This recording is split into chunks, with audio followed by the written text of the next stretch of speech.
কৃষ্ণায় তে নমঃ। শ্রী শ্রী রামকৃষ্ণ কথামৃত দ্বিতীয় খণ্ড। তব কথামৃতম তপ্ত জীবনম কবিভিড়িতম কলমশাপহম শ্রবণমঙ্গলম শ্রীমদাততম ভুবি গৃণন্তি ये ভুরিদা জনা। শ্রীমদ্ভাগবত গোপী গীতা, পৃষ্ঠা সংখ্যা 1145, বরাহনগর মঠ। ভবনাথের কথা পড়িল। ভবনাথের স্ত্রীর সংকটাপন্ন পীড়া হইয়াছিল নরেন্দ্র রাখালের প্রতি। ভবনাথের মাগটা বুঝি বেঁচেছে, তাই সে ফুর্তি করে দক্ষিণেশ্বরে বেড়াতে গিয়েছিল। কাকুরগাছির বাগানের কথা হইল। রাম মন্দির করিবেন নরেন্দ্র রাখালের প্রতি। রামবাবু মাস্টার মহাশয়কে একজন ট্রাস্টি করেছেন মাস্টার রাখালের প্রতি। কই, আমি কিছু জানি না। সন্ধ্যা হইল। ঠাকুর শ্রী রামকৃষ্ণের ঘরে শশী ধূনা দিলেন। অন্যান্য ঘরে যত ঠাকুরের পট ছিল সেখানে ধূনা দিলেন ও মধুর স্বরে নাম করিতে করিতে প্রণাম করিলেন। এইবার আরতি হইতেছে। মঠের ভাইরা ও অন্যান্য ভক্তেরা সকলে কর জোড়ে দাঁড়াইয়া আরতি দর্শন করিতেছেন। কাঁসর ঘণ্টা বাজিতেছে।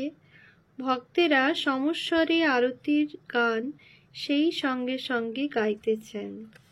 জয় শিব ওঙ্কার, ভজ শিব ওঙ্কার, ব্রহ্মা বিষ্ণু সদা শিব, হর হর হর মহাদেব। নরেন্দ্র এই গান ধরাইয়াছেন। কাশীধামে বিশ্বনাথের সম্মুখে এই গান হয়। মণি মঠের ভক্তদের দর্শন করিয়া পরম প্রীতি লাভ করিয়াছেন। মঠে খাওয়া দাওয়া শেষ হইতে 11টা বাজিল। ভক্তেরা সকলে শয়ন করিলেন। তাহারা যত্ন করিয়া মণিকে শয়ন করাইলেন। রাত্রি 2 প্রহর। মণির নিদ্রা নাই। ভাবিতেছেন সকলেই রহিয়াছে সেই অযোধ্যা, কেবল রাম নাই। মণি নিঃশব্দে উঠিয়া গেলেন। আজ বৈশাখী পূর্ণিমা। মণি একাকী গঙ্গাপুলিনে বিচরণ করিতেছেন। ঠাকুর শ্রী রামকৃষ্ণের কথা ভাবিতেছেন। নরেন্দ্রাদি মঠের ভাইদের বৈরাগ্য ও যোগ বাশিষ্ঠ পাঠ, সংকীর্তনানন্দ ও নৃত্য। মাস্টার শনিবারে আসিয়াছেন। বুধবার পর্যন্ত অর্থাৎ 5 দিন মঠে থাকিবেন। আজ রবিবার, 8ই মে 1887। গৃহস্থ ভক্তেরা প্রায় রবিবারে মঠ দর্শন করিতে আসেন। আজকাল যোগবাশিষ্ঠ প্রায় পড়া হয়। মাস্টার ঠাকুর শ্রী রামকৃষ্ণের কাছে যোগবাশিষ্ঠের কথা কিছু কিছু শুনিয়াছিলেন। দেহ বুদ্ধি থাকিতে যোগবাশিষ্ঠের সোহম ভাব আশ্রয় করিতে ঠাকুর বারণ করিয়াছিলেন, আর বলিয়াছিলেন সেব্য সেবক ভাবই ভালো। মাস্টার দেখিবেন মঠের ভাইদের সহিত মেলে কি না। যোগবাশিষ্ঠ সম্বন্ধেই কথা পাড়িলেন। মাস্টার: আচ্ছা, যোগবাশিষ্ঠে ব্রহ্মজ্ঞানের কথা কিরূপ আছে? রাখাল: ক্ষুধা তৃষ্ণা সুখ দুঃখ এসব মায়া, মনের নাশই উপায়।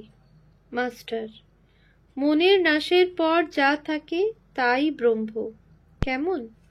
রাখাল: হাঁ। মাস্টার: ঠাকুরও ওই কথা বলতেন। ন্যাংটা তাকে ওই কথা বলেছিলেন।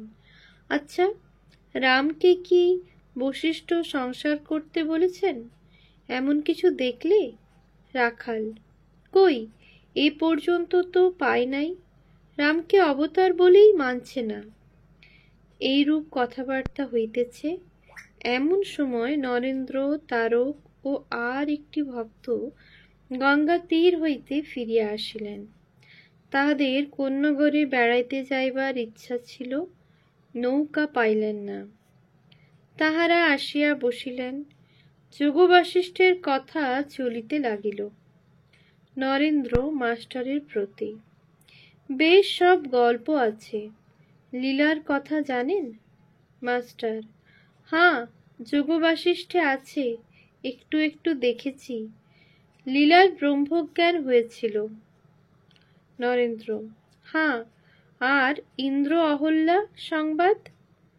আর বিদুরথ রাজা চণ্ডাল হলো?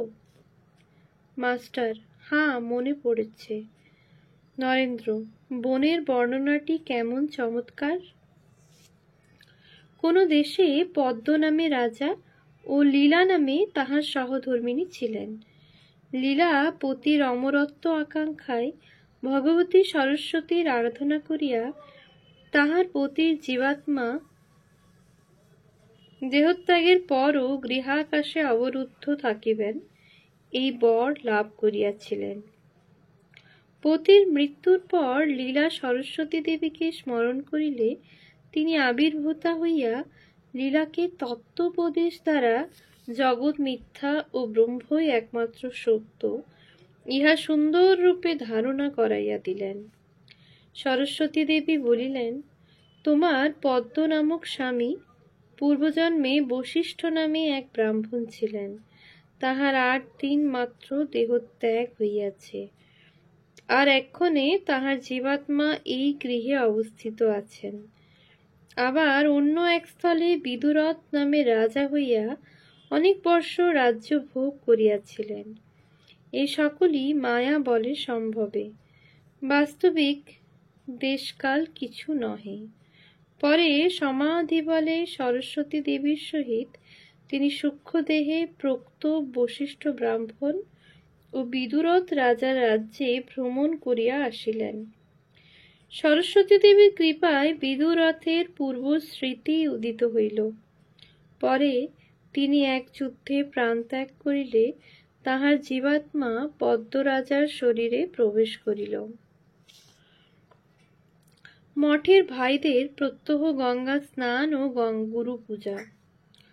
নরেন্দ্রাদি ভক্তেরা গঙ্গা স্নান করিতে যাইতেছেন। মাস্টারও স্নান করিবেন। রৌদ্র দেখিয়া মাস্টার ছাতি লইয়াছেন। বরাহনগর নিবাসী শ্রীযুক্ত শরৎচন্দ্র এই সঙ্গে স্নান করিতে যাইতেছেন। ইনি সদাচারনিষ্ঠ গৃহস্থ ব্রাহ্মণ যুবক, মঠে সর্বদা আসেন। কিছুদিন পূর্বে ইনি বৈরাগ্য অবলম্বন করিয়া তীর্থে তীর্থে ভ্রমণ করিয়াছেন।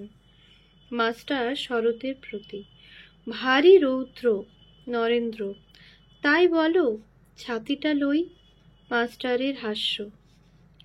ভক্তেরা গামছা স্কন্ধে মঠ হইতে রাস্তা দিয়া পরামানিক ঘাটের উত্তরের ঘাটে স্নান করিতে যাইতেছেন। সকলে গেরুয়া পরা। আজ 26শে বৈশাখ, প্রচণ্ড রৌদ্র। মাস্টার নরেন্দ্রের প্রতি: সর্দি গর্মি হবার উদ্যোগ। নরেন্দ্র: আপনাদের শরীরই বৈরাগ্যের প্রতিবন্ধক না, আপনার দেবেনবাবুর। মাস্টার হাসিতে লাগিলেন ও ভাবিতে লাগিলেন, শুধু কি শরীর? স্নানান্তে ভক্তেরা মঠে ফিরিলেন ও পা ধুইয়া ঠাকুর শ্রী রামকৃষ্ণের ঘরে প্রবেশ করিলেন। প্রণামপূর্বক ঠাকুরের পাদপদ্মে এক একজন পুষ্পাঞ্জলি দিলেন। পূজার ঘরে আসিতে নরেন্দ্রের একটু বিলম্ব হইয়াছিল। গুরু মহারাজকে প্রণাম করিয়া ফুল লইতে যান, দেখেন যে পুষ্পপাত্রে ফুল নাই। তখন বলিয়া উঠিলেন, ফুল নাই। পুষ্পপাত্রে 2-1টি বিল্বপত্র ছিল, তাই চন্দনে ডুবাইয়া নিবেদন করিলেন। একবার ঘণ্টাধ্বনি করিলেন, আবার প্রণাম করিয়া দানাদের ঘরে গিয়া বসিলেন। দানাদের ঘর ঠাকুর ঘর ও কালী তপস্বীর ঘর। মঠের ভাইরা আপনাদের দানা দৈত্য বলিতেন। যে ঘরে সকলে একত্র বসিতেন সেই ঘরকে দানাদের ঘর বলিতেন। যারা নির্জনে ধ্যান, ধারণা ও পাঠ আদি করিতেন, সর্বদক্ষিণের ঘরটিতে তাহারাই থাকিতেন। দ্বার রুদ্ধ করিয়া কালী ওই ঘরে অধিকাংশ সময় থাকিতেন বলিয়া মঠের ভাইরা বলিতেন কালী তপস্বীর ঘর। কালী তপস্বীর ঘরের উত্তরেই ঠাকুর ঘর, তাহার উত্তরে ঠাকুরদের নৈবেদ্যের ঘর। ওই ঘরে দাঁড়াইয়া আরতি দেখা যাইত ও ভক্তেরা আসিয়া ঠাকুর প্রণাম করিতেন। নৈবেদ্যের ঘরের উত্তরে দানাদের ঘর। ঘরটি খুব লম্বা। বাহিরের ভক্তেরা আসিলে এই ঘরেই তাহাদের অভ্যর্থনা করা হইত। দানাদের ঘরের উত্তরে একটি ছোট ঘর, ভাইরা পানের ঘর বলিতেন। এখানে ভক্তেরা আহার করিতেন। দানাদের ঘরের পূর্ব কোণে দালান। উৎসব হইলে এই দালানে খাওয়া দাওয়া হইত। দালানের ঠিক উত্তরে রান্নাঘর। ঠাকুর ঘরের ও কালী তপস্বীর ঘরের পূর্বে বারান্দা। বারান্দার দক্ষিণ পশ্চিম কোণে বরাহনগরের একটি সমিতির লাইব্রেরি ঘর। এ সমস্ত ঘর দোতলার উপর। কালী তপস্বীর ঘর ও সমিতির লাইব্রেরি ঘরের মাঝখানে একতলা হইতে দোতলায় উঠিবার সিঁড়ি। ভক্তদের আহারের ঘরের উত্তর দিকে দোতলার ছাদে উঠিবার সিঁড়ি। নরেন্দ্রাদি মঠের ভাইরা ওই সিঁড়ি দিয়া সন্ধ্যার সময় মাঝে মাঝে ছাদে উঠিতেন।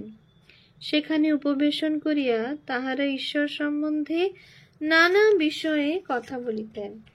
কখনো ঠাকুর শ্রী রামকৃষ্ণের কথা, কখনো বা শঙ্করাচার্যের, রামানুজের বা যীশুখ্রিস্টের কথা, কখনো বা হিন্দু দর্শনের কথা, কখনো বা ইউরোপীয় দর্শনশাস্ত্রের কথা, বেদ পুরাণ তন্ত্রের কথা। দানাদের ঘরে বসিয়া নরেন্দ্র তাহার দেব দুর্লভ কণ্ঠে ভগবানের নাম গুণগান করেন। শরৎ ও অন্যান্য ভাইদের গান শিখাইতেন। কালী বাজনা শিখিতেন। এই ঘরে নরেন্দ্র ভাইদের সঙ্গে কতবার হরিনাম সংকীর্তনে আনন্দ করিতেন ও আনন্দে একসঙ্গে নৃত্য করিতেন। নরেন্দ্র ও ধর্মপ্রচার, ধ্যানযোগ ও কর্মযোগ। নরেন্দ্র দানাদের ঘরে বসিয়া আছেন। ভক্তেরা বসিয়া আছেন। চুনিলাল মাস্টার ও মঠের ভাইরা। ধর্মপ্রচারের কথা পড়িল। মাস্টার নরেন্দ্রের প্রতি। বিদ্যাসাগর বলেন, আমি বেদ খাবার ভয়ে ঈশ্বরের কথা কারুকে বলি না। নরেন্দ্র, বেদ খাবার ভয়? মাস্টার। বিদ্যাসাগর বলেন, মনে করো মরবার পর আমরা সকলে ঈশ্বরের কাছে গেলুম। মনে করো কেশব সেনকে যমদূতেরা ঈশ্বরের কাছে নিয়ে গেল। কেশব সেন অবশ্য সংসারে পাপ টাপ করেছে। যখন প্রমাণ হলো তখন ঈশ্বর হয়তো বলবেন, ওকে 25 বেত মার। তারপর মনে করো আমাকে নিয়ে গেল। আমি হয়তো কেশব সেনের সমাজে যাই, অনেক অন্যায় করেছি, তার জন্য বেতের হুকুম হলো। তখন আমি হয়তো বললাম, কেশব সেন আমাকে এইরূপ বুঝিয়েছিলেন, তাই এইরূপ কাজ করেছি। তখন ঈশ্বর আবার দূতদের হয়তো বলবেন, কেশব সেনকে আবার নিয়ে আয়। এলে পর হয়তো তাকে বলবেন, তুই একে উপদেশ দিছিলি? তুই নিজে ঈশ্বরের বিষয়ে কিছু জানিস না, আবার পরকে উপদেশ দিছিলি? ওরে কে আছিস, একে আর 25 বেত দে। সকলের হাস্য। তাই বিদ্যাসাগর বলেন, আমি নিজেই সামলাতে পারি না, আবার পরের জন্য বেত খাওয়া? সকলের হাস্য। আমি নিজে ঈশ্বরের বিষয়ে কিছু বুঝি না, আবার পরকে কি লেকচার দেব? নরেন্দ্র, যে এটা বোঝেনি সে আর 5টা বুঝলে কেমন করে? মাস্টার, আর 5টা কি? নরেন্দ্র, যে এটা বোঝে নাই সে দয়া পরোপকার বুঝলে কেমন করে? স্কুল বুঝলে কেমন করে? স্কুল করে ছেলেদের বিদ্যা শেখাতে হবে, আর সংসারে প্রবেশ করে বিয়ে করে ছেলে মেয়ের বাপ হওয়াই ঠিক, এটাই বা বুঝলে কেমন করে? যে একটা ঠিক বোঝে সে সব বোঝে। মাস্টার স্বগত। ঠাকুর বলতেন বটে, যে ঈশ্বরকে জেনেছে সে সব বোঝে। আর সংসার করা, স্কুল করা সম্বন্ধে বিদ্যাসাগরকে বলেছিলেন যে ওসব রজগুণে হয়। বিদ্যাসাগরের দয়া আছে বলে বলেছিলেন, এ রজগুণের সত্য, এ রজগুণে দোষ নাই। ওম শান্তি শান্তি শান্তি। হরিঃ ওম তৎসৎ। শ্রীরামকৃষ্ণার্পণমস্তু।